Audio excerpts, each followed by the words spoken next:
Bienvenidos a Conversaciones, un espacio de la Asociación Diálogo Ciudadano Colombo-Venezolano que se realiza en colaboración con el Observatorio de Venezuela de la Universidad del Rosario. Soy Chomil Laceras y hoy tendremos como invitado a Roberto Pérez, doctorando en Economía de la Universidad del Rosario, con más de 20 años de experiencia en el Banco Central de Venezuela y con amplios conocimientos en política monetaria, cambiaria, así como en evaluación de indicadores financieros. Me acompañan hoy María Clara Roballo. Hola María Clara, ¿cómo estás? Hola, Shomi, un saludo a nuestro invitado y a Alejandro. Y Alejandro Martínez también. Hola, hola. Placer estar acá con ustedes. Bueno, y con Roberto Pérez, quien también posee un máster en Economía Política de la Universidad de Londres y ha colaborado con diversas agencias de noticias en el análisis de las políticas económicas de Venezuela, Colombia y Estados Unidos. Conversaremos sobre el impacto que puede tener en Venezuela la suspensión de las licencias petroleras y otras sanciones anunciadas por el gobierno de Donald Trump. Bienvenido, Roberto, ¿cómo estás? Hola, buenas tardes, muchas gracias y muy agradecido por estar acá. Ok, bueno, Roberto, para comenzar, cuéntanos cuáles son los principales indicadores que reflejan el estado de la economía de Venezuela hoy en día. Claro, bueno, siempre que uno va a revisar la estructura económica o macroeconómica de un país, generalmente uno tiene que ver información sobre cómo se ha comportado la producción del país, cómo está la estabilidad de precios y algunos indicadores del mercado laboral. Em, Probablemente ya todos saben, la economía venezolana desde que Maduro llegó a la presidencia ha perdido más de un 70% de su producción real. Em, Es decir, para tener una idea, el tamaño de la economía venezolana en el año 2024 fue menos de un tercio de lo que era la economía venezolana en el año 2012. En el 2021 tuvo su peor registro de crecimiento y a partir de allí la economía comenzó a recuperarse un poco. Sin embargo, son recuperaciones modestas dada la magnitud de la caída que enfrentó el país, ¿no? Y esta recuperación de la actividad fundamentalmente se explica por la suspensión temporal o por el alivio temporal que se le hizo a algunas sanciones que permitió la reactivación de operaciones con socios extranjeros de PDVSA. Por el lado de la inflación, después del proceso hiperinflacionario que se vivió entre los años 2017 y 2020, observamos que la inflación tuvo una tendencia a desacelerarse, pasando de tasas del 686% en el año 2021, 234% en 2022, 190% en 2023, y en el año 2024, en el periodo entre enero y octubre, el Banco Central de Venezuela, que tenía tiempo sin publicar sus cifras, mostró que la inflación en ese periodo había sido de un 16% y esa era la más baja desde el año 2013. Sin embargo, justamente a partir de allí el banco otra vez dejó de publicar las cifras y diferentes analistas del mercado sugieren que ha habido una aceleración de la tasa de inflación. La calculan diferentes estimaciones entre un 32 y un 48% para el cierre del año 2024. En lo que va del 2025 no tenemos cifras, sin embargo podemos tener alguna idea de que hay una fuerte presión inflacionaria, sobre todo cuando vemos el mercado cambiario. El tipo de cambio paralelo en Venezuela se ha estado deslizando, se ha estado depreciando fuertemente en lo que va del año 2025. Hasta el día de ayer la depreciación era de un 50% y cuando comparamos marzo del 2024 contra marzo del 2023, ya la depreciación supera el 160% anual. Eso nos da una idea de que muy factiblemente va a haber una aceleración en la inflación. Esa reducción que hubo en esos años después de la situación de hiperinflación esa reducción de la inflación se debe básicamente que hubo una postura de la política monetaria mucho más restrictiva, donde se limitaba el financiamiento al gasto, el financiamiento monetario del gasto público y el banco aplicó unas medidas de encaje legal muy elevadas para evitar la expansión del crédito. Em, Finalmente, cuando hacemos referencia a la parte del mercado laboral, en COVID, que es la única fuente de datos que tenemos hoy en día, es la encuesta de condiciones de vida de Venezuela que elabora la UCAP junto con otros organismos, establecen que la tasa de participación de los venezolanos en el mercado laboral fue el 56% en el año 2023. Eso es la oferta de trabajo que hacen los hogares en el país. Esa cifra está por debajo de lo que es el promedio de la región, lo que da a entender que los venezolanos no están participando todo lo que pudieran en el mercado laboral. A pesar de que la tasa de desempleo se reporta de forma estable, en torno a un 3%, esa estabilidad de la tasa de desempleo viene asociada a un incremento muy importante en el número de personas que se han autoempleado. Ese autoempleo genera condiciones, o normalmente se da en condiciones de informalidad, lo cual dificulta aprovechar al máximo la potencialidad de los trabajadores. También se ha observado una disminución de los trabajadores ocupados formales, en particular los asalariados. Y por supuesto, tenemos un tema con una pérdida de capital humano muy importante en el país. Esta pérdida de capital humano afecta tanto al sector público como al sector privado y se explica, por una parte, porque los trabajadores asalariados, al tener un salario tan bajo en términos reales, deciden optar por tomar actividades por cuenta propia en el mercado informal, o también por el hecho de la conocida migración de Venezuela. Para tener una idea de qué tan bajos son los salarios, podemos tomar como referencia el día de ayer, con el tipo de cambio del mercado paralelo. El salario mínimo en Venezuela estaría en $1,26 mensual. ¿Ok? Ese sería el último dato que tendríamos. Roberto, yo quisiera preguntarte sobre el estado actual de la industria petrolera en Venezuela. ¿Cuáles son los niveles de producción que están teniendo? ¿Quiénes están produciendo? ¿Y cuáles son los principales socios de este sector? Seguro. Bien. Venezuela, todos lo saben, tiene las mayores reservas probadas de petróleo del mundo. Entre los años 1990 y el 2010, el país produjo un monto cercano a promedio diario de 3 millones de barriles al día. En 2013, y ubico el año 2013 como el primer año del gobierno de Maduro, la producción diaria fue de 2,8 billones. Y a partir del 2015 comienza un deterioro importante de esas capacidades de producción, al punto de que en junio del año 2020, cuando estábamos en la pandemia, la producción fue de apenas 360.000 barriles diarios. Eh, a partir de allí, se comenzó a recuperar un poco la producción, básicamente por el alivio de las sanciones que dio la administración de Biden, que permitió que empresas como Chevron y otras empresas internacionales pudieran a operar los campos que tenían en Venezuela. Generalmente lo hacen a través de empresas mixtas, es decir, una parte es propiedad de la empresa extranjera y una parte es propiedad de PDVSA. De esa forma, en el año 2024, el cierre de 2024, Venezuela, según la información de la OPEP, produjo algo así como 998.000 barriles diarios, que en ese año en particular fue un incremento aproximado del 25% en cuanto a la producción petrolera que hizo en el año 2023. Eh, Incluso datos del OPEP muestran o reflejan el hecho de que en enero de este año 2025 y en febrero la producción sobrepasó el millón de barriles diarios. Y eso no ocurría en el país desde el año 2019. Ese aumento de la producción, como les comentaba, es básicamente por esa reactivación que hicieron las empresas multinacionales. ¿Cuáles son esos socios extranjeros que tiene PDVSA?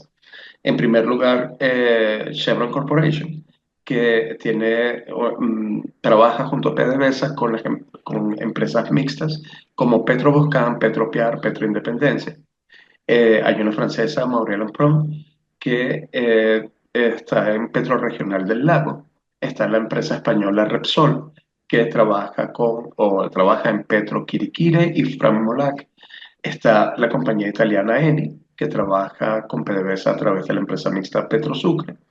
Y más recientemente se están incorporando Global Oil Management Group, GOMG, que es un holding de desarrollo de recursos energéticos norteamericano, que se asoció con PDVSA para desarrollar los campos de Petrozamora y Petrocedeño.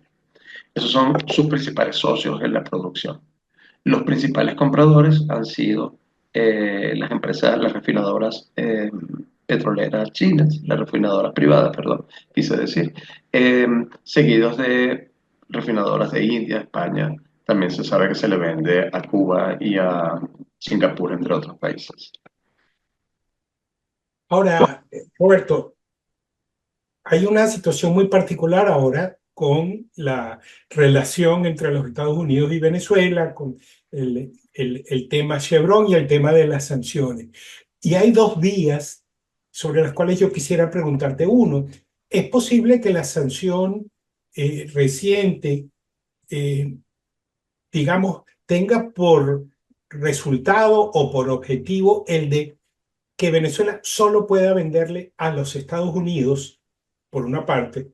Y por la otra te pregunto también, ¿crees que el aparato productivo venezolano tiene capacidad de, ante esta situación tan complicada que tiene el mundo, insertarse en Europa de una manera sólida? Es decir, puede, en cierto modo, relanzar la relación con Europa para, digamos, Mitigar.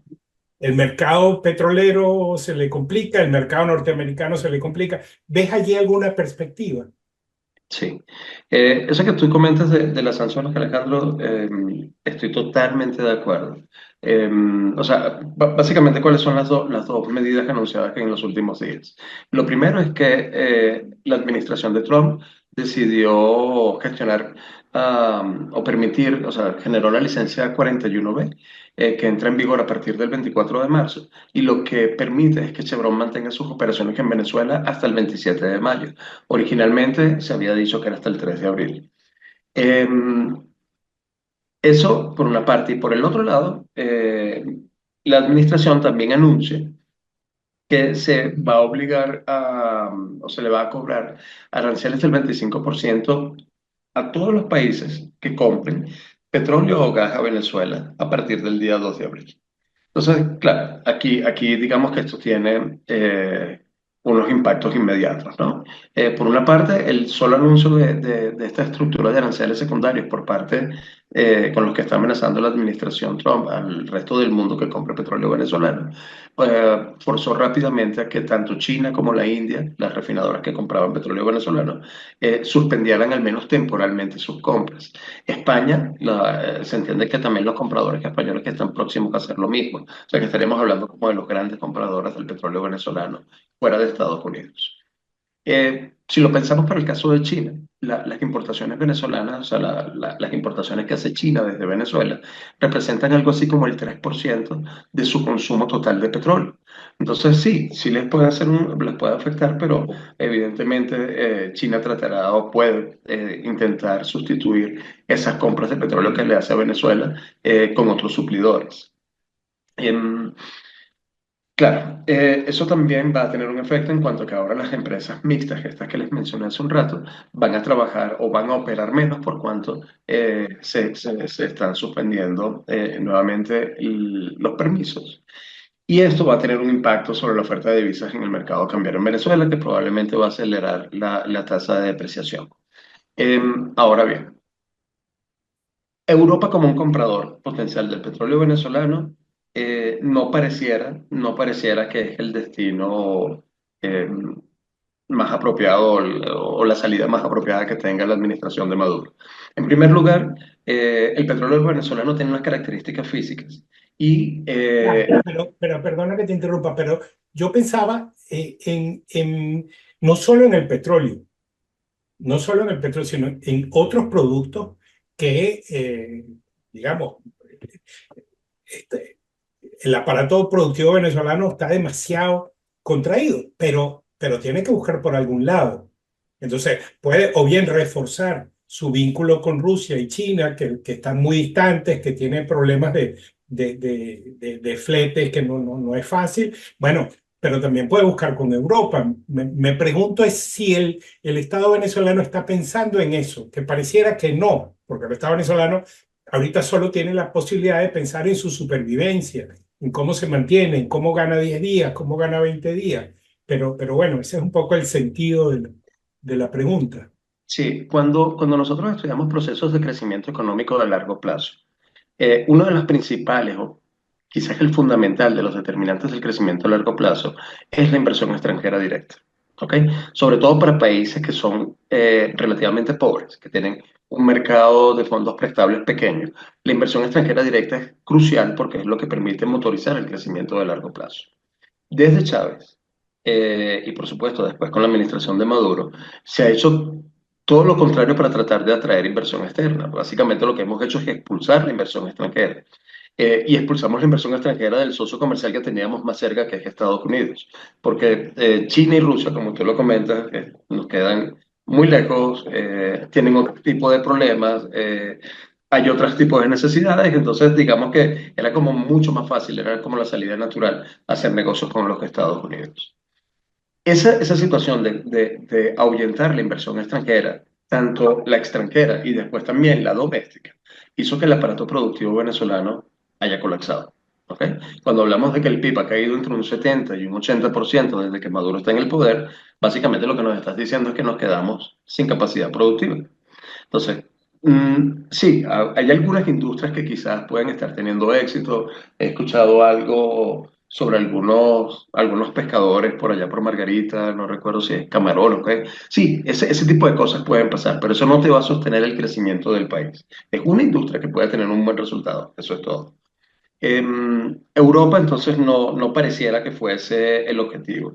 Y ahí sí quiero conectar esta respuesta con algo a lo que tú me habías preguntado previamente. Y es que si uno piensa un poco de forma maliciosa, lo que está haciendo la administración de Trump, pareciera que Estados Unidos también pudiera estar jugando a convertirse en un monopolio del petróleo venezolano. O sea, en otras palabras, así como hay mercados donde solamente hay un vendedor, hay mercados donde solo hay un comprador. Estados Unidos, al amenazar al resto de los países que se le compran petróleo a Venezuela, les va a aumentar las tarifas. Por supuesto, o sea, aumentar los aranceles que está haciendo una amenaza creíble al resto del mundo para que o sea, para que no le compren el petróleo a Venezuela, y eso es cierto. Pero por otro lado, Estados Unidos tiene problemas con Canadá, ¿ok? Y digo Canadá particularmente porque es como el petróleo que entiendo que más se parece al petróleo venezolano. Entonces, tampoco van a sustituir el petróleo venezolano con petróleo canadiense, que también tiene aranceles. Entonces, a uno le surge la duda si más bien esta no es una jugada de Estados Unidos para tener un poder de monopolio sobre la industria venezolana. Sí. Mira, Roberto, ante la imposición de nuevas sanciones económicas, bueno, nos has hablado de algunos de los efectos económicos que podría tener sobre Venezuela, pero ¿qué efectos podría tener sobre el conjunto de la sociedad venezolana, pues todo este tema del embargo petrolero, de las sanciones petroleras? Claro. Bueno, sí, en la parte, en temas de proyección macroeconómica es muy fácil la predicción, ¿no? Estaríamos previendo caídas de la actividad económica, o sea, esa recuperación de los últimos 3 años. Se puede ir al traste muy rápidamente porque podemos tener variaciones negativas importantes de la actividad, dependiendo de qué tan firme sea ese embargo petrolero. Probablemente al quedarse sin divisas, el gobierno va a tener que volver a recurrir al financiamiento monetario del gasto público, y eso muy probablemente va a terminar generando una dinámica inflacionaria severa. O sea, podríamos estar hablando de haber medianamente estabilizado la inflación, o sea, no estabilizado, sino que la bajamos a 2 dígitos, la tasa de inflación podría superar los 3 dígitos nuevamente. Por supuesto, eso afecta al mercado laboral, empobrece a la población, y yo he escuchado mucho sobre el potencial que eso puede tener sobre la migración venezolana. Entonces, claro, yo sí soy, o sea, yo pensaría que hay estímulos para que haya una nueva ola de migración. Sin embargo, hay que ser cautos con respecto a las cifras que se manejan al momento de calcular cuántas personas podrían salir del país.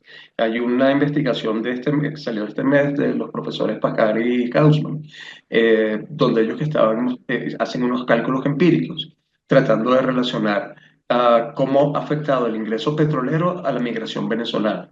Y lo que ellos consiguen es un resultado sorprendente porque básicamente encuentran que cuando aumenta la renta petrolera, aumenta la migración, particularmente en este periodo, en esta administración. Entonces, que ellos justifican ese resultado como el hecho de que, más allá del impacto económico que pueda tener la población, al que se puede someter la población, eh, Cuando aumentan los ingresos petroleros, las personas entienden que el grupo que está en el poder, si afianza en el poder, tiene capacidad de aplicar más políticas represivas, tiene capacidad de comprar una mayor cantidad de élites del país.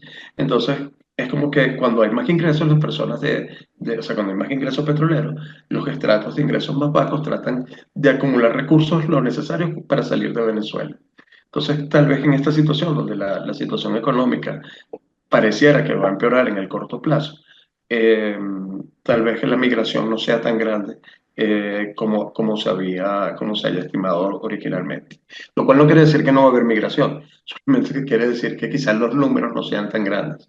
Porque al fin de cuentas, esta investigación lo que sugiere es que lo que realmente estimula la migración venezolana no es la situación económica coyuntural que se pueda vivir en un país, en el país. Es decir, en un año podemos tener una mala situación económica y tenemos que aceptar una pérdida de ingresos, mayor inflación, pero realmente lo que saca a los venezolanos de Venezuela es el hecho de que hay pocas perspectivas de que vaya a haber un cambio de régimen en el corto plazo. Y cuando tú no tienes una esperanza de que van a mejorar las situaciones en el mediano plazo, pues la gente prefiere irse del país.